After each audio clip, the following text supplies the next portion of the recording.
Chapter 12. The religious seizures of Miriam of Migdal were intermittent. When she was free from them, she arranged in her house the most interesting evenings in Jerusalem, bringing together all that was illustrious in the city. Here we Romans could mingle with the enlightened class of Jews and exchange views freely. We were united by our admiration for this extraordinary woman, cast under a common spell by the brown-tinted skin whose nacreous shimmer was visible here and there between the folds of her veils. Her close-knit body possessed all the mysteries of the love with which she was sated. The high, proud neck, the immense, dark eyes crowned the benediction of her body, and these, together with the subtle perfumes in the midst of which she moved, held us all, Jew and heathen alike, in thrall. For every mood she had another perfumed oil, creating its separate accompanying atmosphere. She played with these perfumes as a snake plays with the colors of its scales.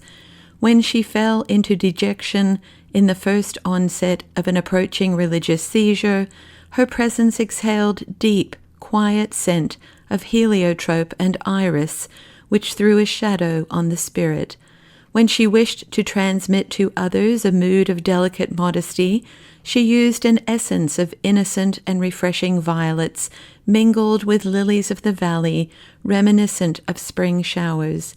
And when she was intent on breathing into you the uttermost desires of the flesh, wave upon wave of longing which subdued the will and made it the servant of her imperious commands, she sent forth from her veils and her thick-woven hair a ripe, sweet odor of roses, tinged with another distillation, sharp, penetrating, and disturbing, whose nature was unknown to us. She had set apart one room in her house for the storing of her oils and perfumes, and here she kept an extraordinary assortment of bottles, vials, and flagons in mother-of-pearl coloring, delicate rainbow-hued Phoenician glass adorned with designs of candelabra and clusters of grapes. There were tear glasses with long, thin necks, which admitted and gave out liquids one drop at a time. Her costliest oils she kept in clay and earthenware jars, for the finer materials permit evaporation with deleterious effect on the oils. She possessed likewise great numbers of tiny vessels of precious stone, turquoise, and emerald, which she carried on golden chains about her neck. In the moments of sweetest graciousness, she would anoint her chosen one with the contents of the precious vials. Of the highly developed sense for perfumes and oils among the Jews, of the recipes which are transmitted in families from generation to generation, of the varieties of occasions which call for the use of unguents, and of the specialists in their preparation, I have already told you. The profession was one of the most respected and lucrative in Jerusalem. There was even a popular saying, "Oils love the voice of the mortar." I became acquainted in time with several of these oil mixers, and one of them I encountered under unusual circumstances in the house of Mary Magdalene. Of this meeting I shall now tell you. We were seated one evening in the perfume hall of Miriam's house, a considerable company. The banquet had been arranged in honor of her rich Babylonian admirer, the princeling, who was on one of his visits to the temple of the god to whom he had converted. It was a matter of importance to the Jerusalemites that the Babylonian, who came of a powerful and influential family, should be well received, and there were assembled that evening all the admirers of Mary Magdalene.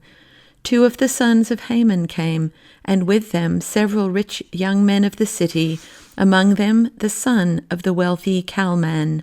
There was present, too, the Ascalonite officer of the garrison. Women were few.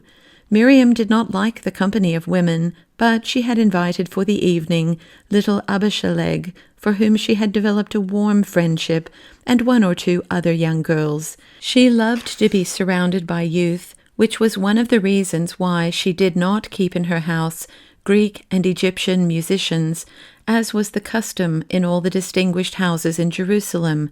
For the Greek musicians and singers and the Egyptian flute players who came to Jerusalem, either as free men or sent thither as slaves from the markets of Tyre and Ascalon, were no longer young. They had shining, bold circles on their heads, and their bodies were without desire, for the years had taken away their charm and their lust of life. Miriam kept as house musicians young Levites of poor families who had not been received into the temple service. They had been trained in the music school kept by the temple for the children of the Levites. Their upbringing and training had been severe and traditional, and they were useless except for their own kind of music. When Mary Magdalene danced, she was always accompanied by little Fiha, her beloved Egyptian flute player. The guests who assembled that night in honor of the Babylonian prince had put on their costliest clothes and jewels. There was, indeed, a spirit of competition among them. Pearls and other precious stones twinkled softly in the folds of every silken ketonet or robe. The prince himself was in royal attire and wore on his head a tiara of flashing jewels. But what held our attention most was the ketonet of delicate Babylonian weave, which he wore buttoned to the throat, and which was set with fringes of pearls. The brothers-in-law of the high priest were scarcely less distinguished, for each one wore over his ketonet a rich mantle or cape of silver thread. The son of the magnate, whose rank was that of simple Israelite, was not permitted to wear such a mantle. That was a privilege reserved for a member of a ruling house, the flash of silver being associated in the mind of the Jews with their angels, the beneficent demons of their God, but he sought to outdo all the others with the rings he wore on his fingers, set with rare stones, some black as night, some blue as the midday sky, and with a chain of brilliants fastened about his neck.